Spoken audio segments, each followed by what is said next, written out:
morning to you once again, and welcome back to the Afia Morning Show live from Enugu, Southeast Nigeria. My name is Nathalie Uku, and Oji Wachiku is here as well. Of course, we're representing the blackout in Enugu this period. How are you doing, Oji? I'm great. Good morning and happy Thursday. There's nothing like Happy Thursday. It doesn't exist. I'm trying to spike you. No, it's not. It's nothing like Happy Thursday. How are you? I understand Merry Christmas, Happy Birthday, Happy Anniversary, but Happy Thursday. I think we just love partying.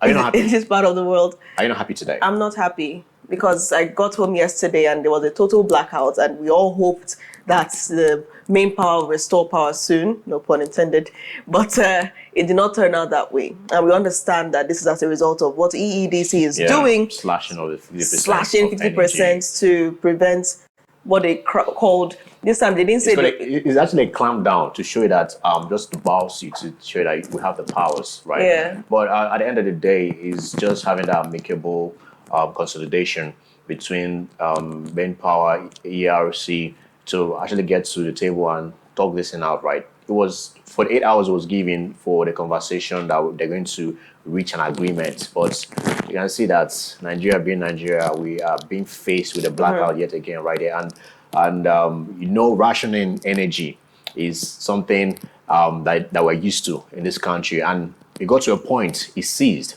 somehow. But now some people are going to suffer this, right? Because it's not going to be business as usual. They want more money, so they have to give more power energy to the band A, where the industries and the people who consume power, pay a lot. So other people in the other bands are going to feel the pulse right now. But at the end of the day, I just hope that this thing is settled amicably. But whatever it is, that from 109 to 160 is something very awesome, right? And people are loving it already. Why not give people breath of fresh air they're having right now, and you want to take them back to where they were before? Well, so they're taking them back. Amicably. Yeah, right. Taking them back to Egypt. Now, many people do not understand who exactly is affected, especially for those who are not in Enugu. Now, a 50% slash from the Enugu State Electricity Distribution Company not just affects Bande consumers. It looks like it's affecting a broad array of consumers in Enugu, because a 50% cut in energy supply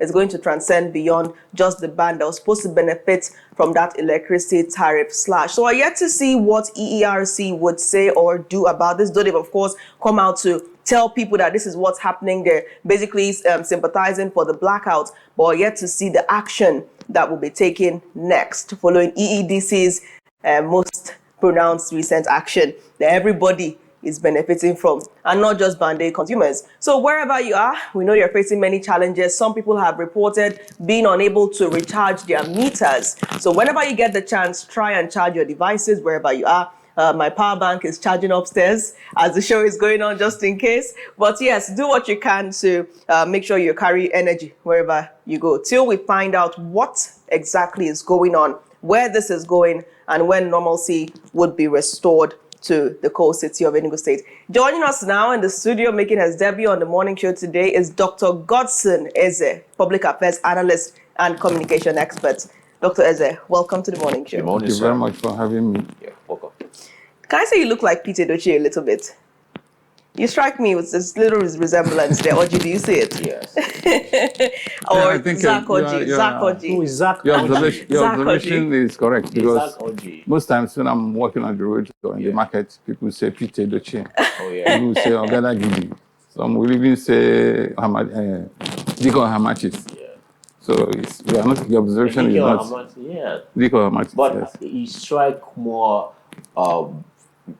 Zach Oji. Zach Oji. What was another? Yeah, Zach Oji too. Yeah. Now, would you mind being his stunt double then? All right, let's take a look at headlines making the news this morning. Some tragedies have struck the continent. We'll get to those in just moments. Beginning with the top story here, police can't question Anambra AG's power to discontinue criminal matter, according to the NBA. Doyin Abiola embodied integrity, championed women empowerment. This is according to President Bola Ahmed Tinubu.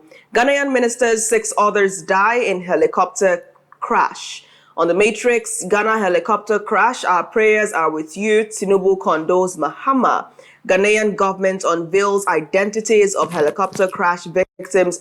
Atiku Obi mourn, send condolence messages to Mahama.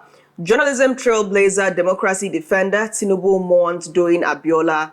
By-elections omission, pro-Abure groups protest as INEC as LP denies involvement. Plateau has always risen when Nigeria needed leadership. APC chair Nentawi, I beg your pardon. Kano's family blasts UK over silence on detention, alleges collusion. Tinubu orders pension increase, free healthcare for retired police. Don't board Korope with conductors. Small doctor warns commuters. EPL, Gyökeres will be 100% ready before August 17th. EFCC Chair Olukoyede denies forcing NNPCL boss to resign. On the Whistler, 24 hours after Tinubu's Ascent of Insurance Act, index rises by 10%. In deepening transparency, NUPRC publishes concession status of 243 oil blocks. FCTA raids criminal hideouts, recovers weapons, impounds 20 vehicles. Crude production rises to 1.8 million barrels on PINL surveillance. And of course, the Nigerian Midstream Downstream Petroleum Regulatory Authority to harmonize safety and environmental rules in petroleum sector.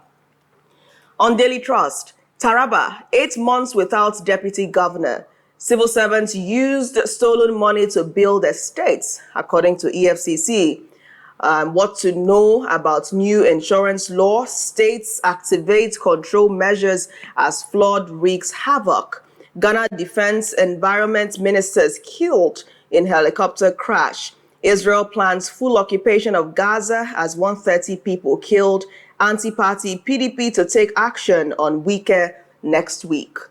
On Nigerian Tribune, many abandoned estates funded by corrupt civil servants, according to EFCC, vows to beam searchlight on real estate sector.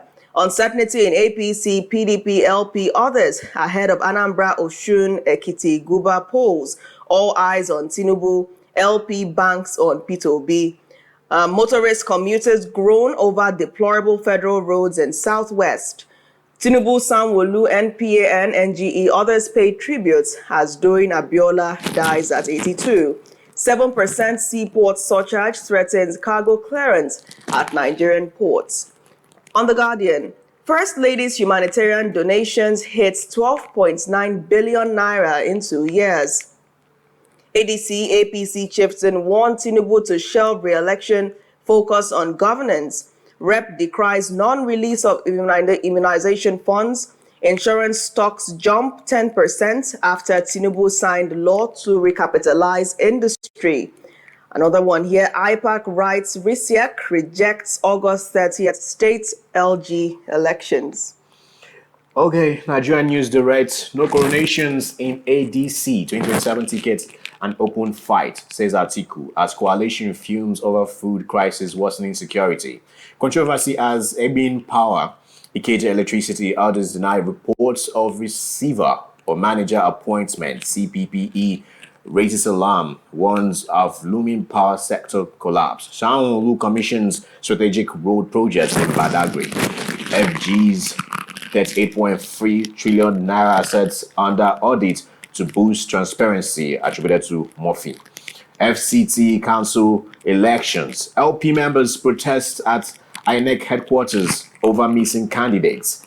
NICE 2025. Nigeria's free MBD, ambition faces talent shortage crisis, says industry leaders as they warn. I'm moving over to the Punch. Foreign investors sell out 578 billion naira Nigerian stocks in 6 months.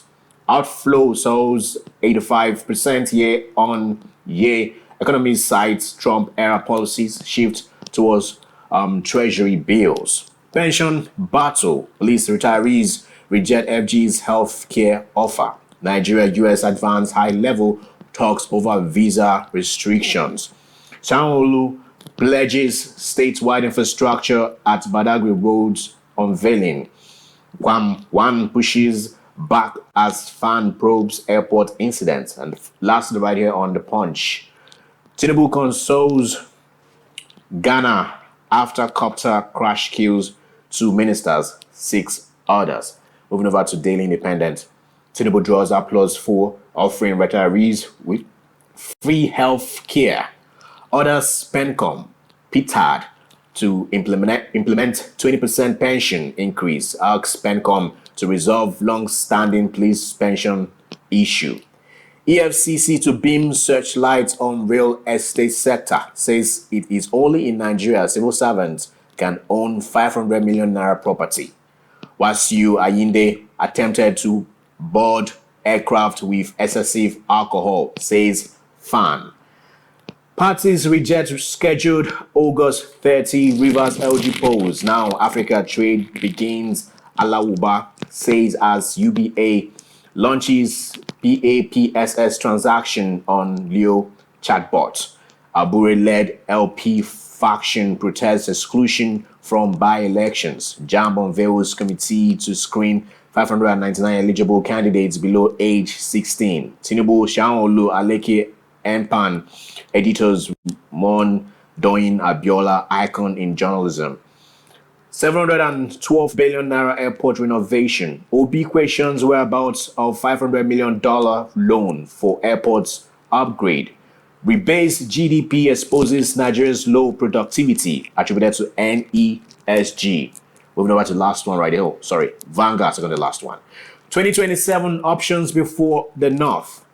Faces tough choice over Tinubu, Jonathan, Atiku, Obi, Amechi. 2027, Jonathan ready to run again. Close ally confirms. Meets IBB, consults South-South stakeholders in Port Harcourt. PDP intensifies effort to woo him. Many abandoned estates in Abuja owned by civil servants, says EFCC. Ghana Defense Environment Ministers, 6 others die in military helicopter crash. WASSCE parent group wants papers cancelled. Late Doyin Abiola to be buried in Lekki.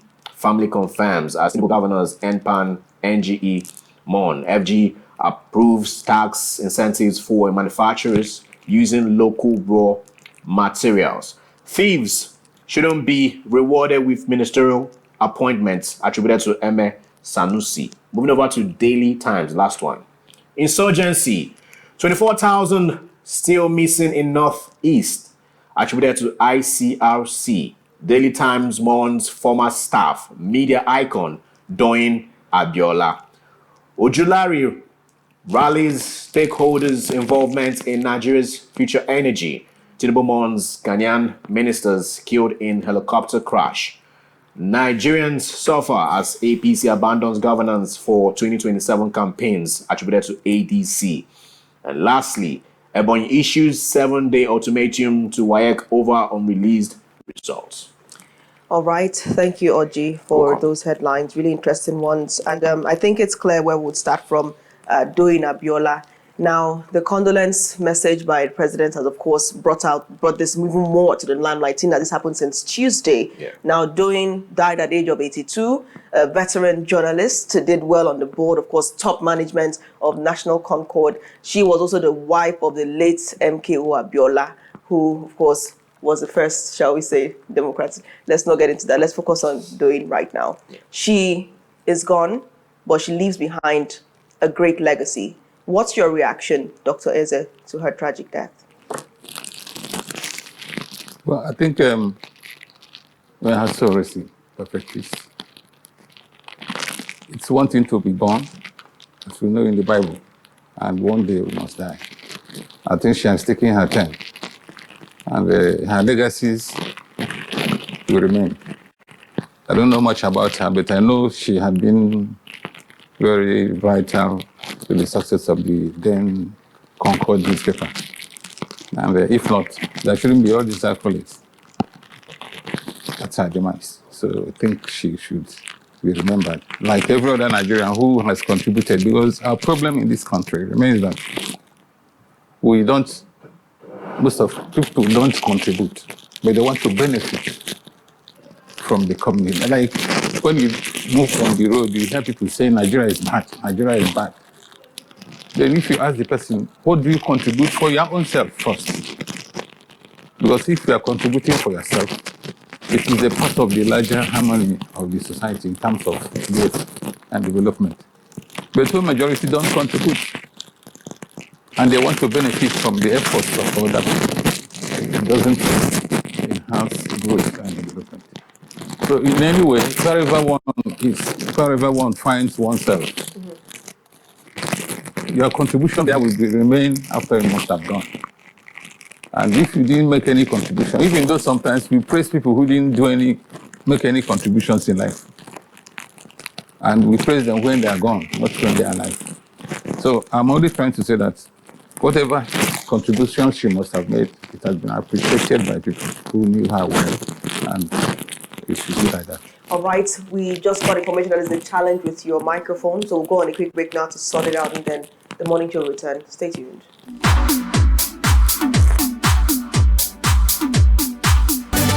Welcome back. You're still watching the Afia Morning Show live from Enugu. Apologies for that rather, unplanned break. We still have Dr. Godson Eze with us, still assessing headlines this morning, and we're just talking about the late wife of MKO Abiola. But let's move on now to contributions, because that's where you left off. The Guardian, First Lady's humanitarian donations hit 12.9 billion naira in 2 years. How profound do you find the impact of the First Lady's renewed hope initiative and the amount of money she has doled out to vulnerable groups? If you look at all the contributions that dovetail to that figure, it was not given to one person or one group. It was distributed to so many different groups, communities, and things like that. And it is unlike where you give the money to somebody and say, distribute it to people. I'm only trying to say that the money was spread to different groups and organizations and communities. But the question remains, when she doles out this money to those communities or groups, In form of palliatives, was it followed up to ensure that it got to the people who it is meant for? But the difference is that she has done it and it is spread. But the question is following it up to ensure that it gets to the people, target audience. That's another one. Right. And it's a big money, 12.9 billion. And it's not, she didn't embark on any project the way I saw it, or rather I see it. But it was targeted to people or group for them to use to solve their problems. So do you approve of it? Do you approve of yes, that? Yes, I do. I do. Okay. Now, major story here on the Matrix, Ghana helicopter crash. Our prayers are with you. Tinubu condoles Mahama. That's the president of Ghana. We saw the crash claim the lives of the Minister of Environment and, of course, Defense as well, alongside other passengers and crew members who were on board the helicopter crash. Now, investigations are still underway to really ascertain the cause of the crash, but it's a tragic one, especially coming on the heels of the anti-Nigerian protests that brought Ghana into the Nigerian dailies earlier this week and last week as well. What do you make of developments in Ghana? Well, it's tragic that some people lost their lives due to the crash. And high-profile individuals. Yeah, high-profile individuals. Like you said, the investigation is going on. By the time they finish the investigation, there may be the black box, they call it. They should know what caused it. But the fact is that it has happened, it has happened. Then on the Nigerian, what do I call it now? On the anti-Nigeria protest in Ghana. I still believe that everybody who is in another person's country must conduct him or herself very well. It's an obligation that one who is in one's place should observe. I don't know the cause mainly, but I know that the protest was not for nothing. There must have been a reason.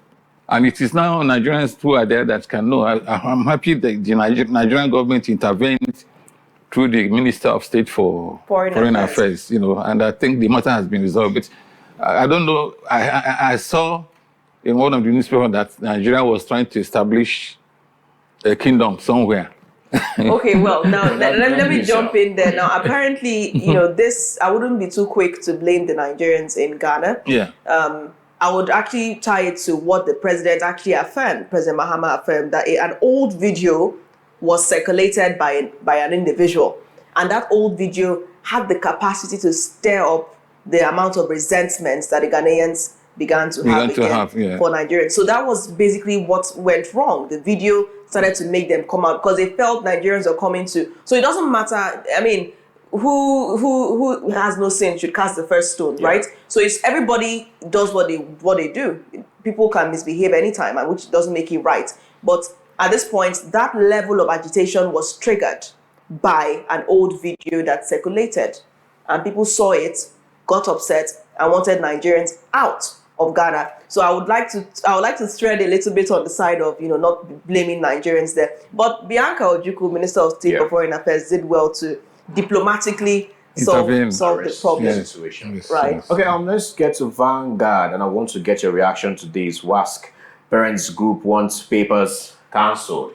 During the course of the week, we heard that one of the worst WAEC results ever, was brought here and all that, and there have been reactions to it, counter reactions to it, and now right here, parents are calling for cancellation of the papers. What's the reaction?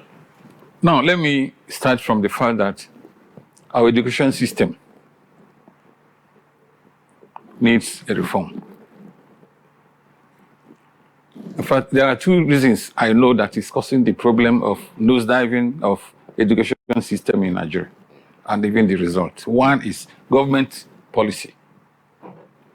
Two is unprofessionalism on the part of teachers. Let me explain what I mean. Nigerian, the teachers in Nigeria now are called professionals. It was by proclamation. It wasn't by training. I've been a teacher at all levels, and I cut across the academic training, teachers grade 2, NCE, and B.Ed. In terms of policy, Nigerian education policy is that NCE is the minimum teaching qualification for teachers in Nigerian schools, primary schools. But the fact remains that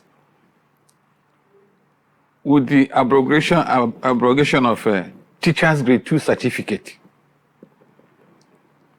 teachers grade 2 certificate and training targets the children in the primary school. And all these things, the effort or whatever result you get at higher level must be a product of the lower level. So the government policy on education, government should reverse or renew the training of teachers at teachers grade 2 level. Okay. A teacher, it's a person who graduated in maybe English, mathematics in NCE. He does not know much of educational psychology of the children in the primary school, child psychology. And then the fact remains that when these people graduate, they are called professionals. But I know when you talk about professionalism, let me take, for example, the legal profession. You graduate as a lawyer, and you cannot practice until you go to law school. And there you are given authority, and all the ethics about the profession is made known to you. I always ask, what is the professional school any teacher in Nigeria attended? Not the training school. Luckily, we have the National Teachers Institute, which by decree of 1974 gave it legal power to conduct exams. My suggestion is that Teachers Institute should be a place where any teacher who has the minimum qualification of NCE should go after graduation for 1 year. If you look at teaching profession today, there are no ethics. If you ask me, there's nothing like ethics that is taught to you or you should know and have in mind as a professional practitioner of that profession. The Teachers Registration Council today is organizing exam for teachers. Teachers Registration Council is not an institution. It organizes exam for teachers who have graduated from NCE school, colleges of education or universities who studied BA. So you can see that there's no true professionalism. And then for this result we are talking about, there are so many factors that can influence a result. In education, there's what we call valid test and reliable test. A valid test is a test you conduct that has relevant to what it is testing. If I teach you in maybe English, if I teach you, or rather in biology, if I teach you human anatomy, or maybe I teach you any topic like human anatomy, and I give you an exam on sociology, that test is not valid. Do you understand what I mean? Then relevant, the other type of test, we have valid and reliable. When a test is reliable, it means that you can use that test as a criterion reference anywhere. Now, some parents today are aware that their children no longer read. Maybe you here in the studio, you must have read, if I ask you the number of novels you have read, you may not give me exactly the number. But go to schools today. Students finish their secondary school education without reading one novel. And the parents will be anxious to say that the children did well. The person who marked the exam scripts doesn't know any candidate. And that's what we call an analysis of variance, ANOVA in education. A child may be scoring type, may be taking first position in one school. When the child goes to another school, you see him not taking that position again, it goes down. It means that the analysis, the variance is different. And you find out that some schools even aid the students to pass exams within the school. But when it comes to external exam, For their personal benefits. for their personal benefits, but when they go for external exam, they don't do well. Can you also attribute this to the CBT? Because as they stated, that this is... Let me finish with this. I have mentioned the professionalism. Yeah. Teachers in Nigeria are not professionals. Before you practice medicine in Nigeria, you must have gone to medical school. Before you practice in any court of law in Nigeria, you must have gone to law school. There are professional bodies like Nigerian Union of Journalists. There are journalism schools where people who have graduated in mass communication just go to acquire the professional skill. So there's no professional skill. And if you have professional skill, there are sanctions. If you breach them, you find it, the professional body will sanction you. This is a country where in some states, I know in Enugu State, I can give an example, where a medical doctor was commissioner for education. What does he know? Anything about judiciary is manned by, any position is manned by lawyers. If you make a lawyer, if you make an engineer, Nigeria, the Attorney General and Commissioner for Justice of any state, the following day, Nigerian Bar Association will go on strike. So teaching has become a garbage can where anything goes. Like I said, Teachers Registration Council will tell you, go and do PGDE. Somebody who studied engineering, and he comes to a school, they say, oh, you can teach mathematics, you can teach chemistry, you can teach physics. That was not his initial thought of what to do. So it is, teaching in Nigeria has become a garbage can, that's in terms of professionalism. Then we talk of in terms of training. Teachers go to school. If I take, for example, let me be specific today. The standard of teaching in rural schools is not the same with that of urban. Intelligence quotient of the children in the rural areas may be the same thing with those in the urban area, but the opportunity is not there. You see teachers going from here to Umana and there go Ikem. If you go to New Market, you see them by 9 o'clock. They are going to the school. By the time they get there, 1 hour. And they don't go every day. And then the parents will say, if you go to some of these rural schools, you discover that the children conduct assemblies because the teachers have not arrived the day they will come. So that is the problem we find ourselves. Then in terms of examinations,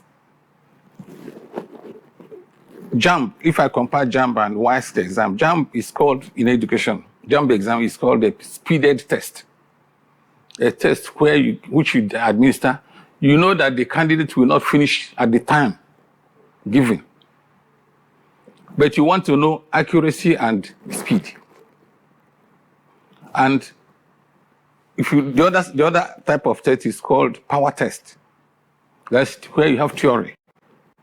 Or where you give the candidates question papers, you allow them to write at their own pace, and it's anyone that is done, you pass. JAMB exam is not like that. But closer to power test is the theory you have in WASSCE. I had an experience with it myself when I was teaching in a secondary school. Interesting.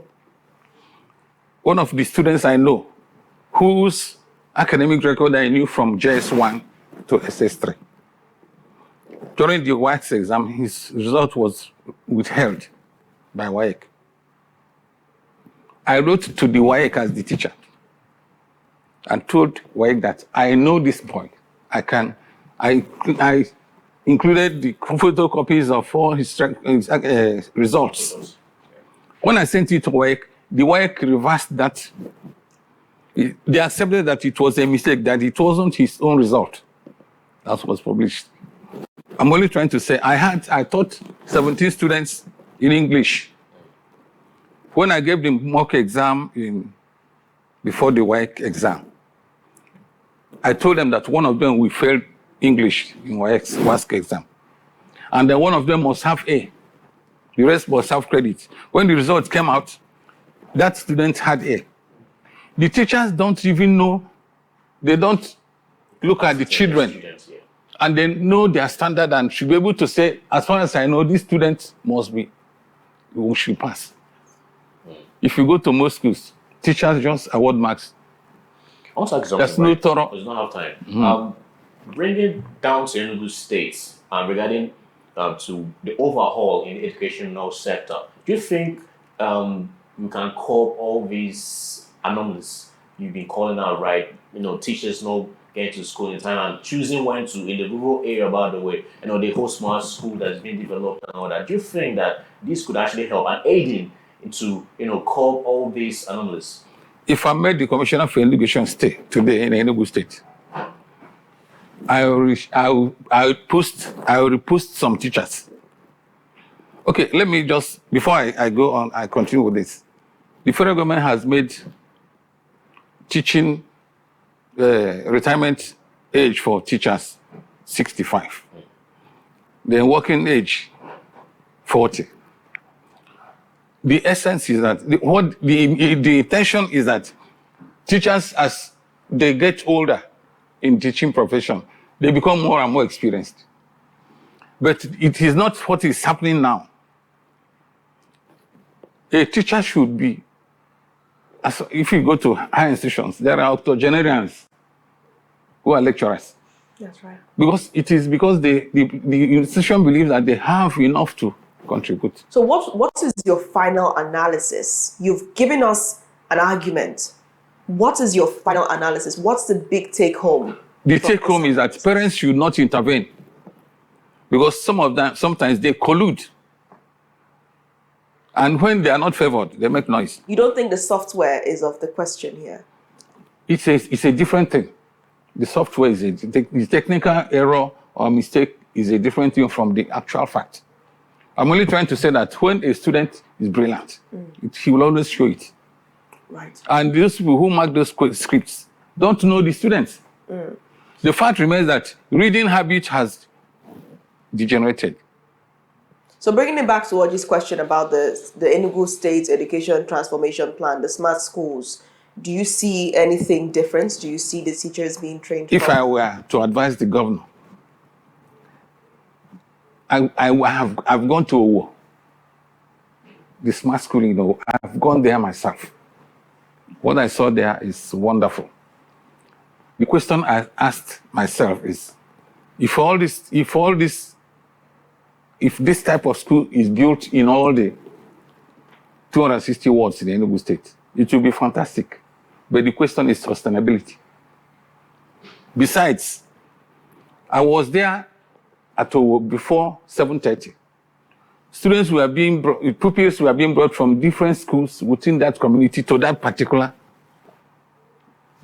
by a big bus. That's a long, luxurious bus that was bringing them from one school to another.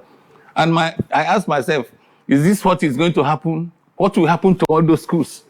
I would have suggested that the government refurbishes all the existing primary schools, equip them for efficient service delivery. Even the ones that are beyond repair. Yeah, and then there are some that are beyond repair that are yes, you put them in good shape. And again, those smart schools, government would have just built by like one in each local government as a kind of model. So who now replicates the model?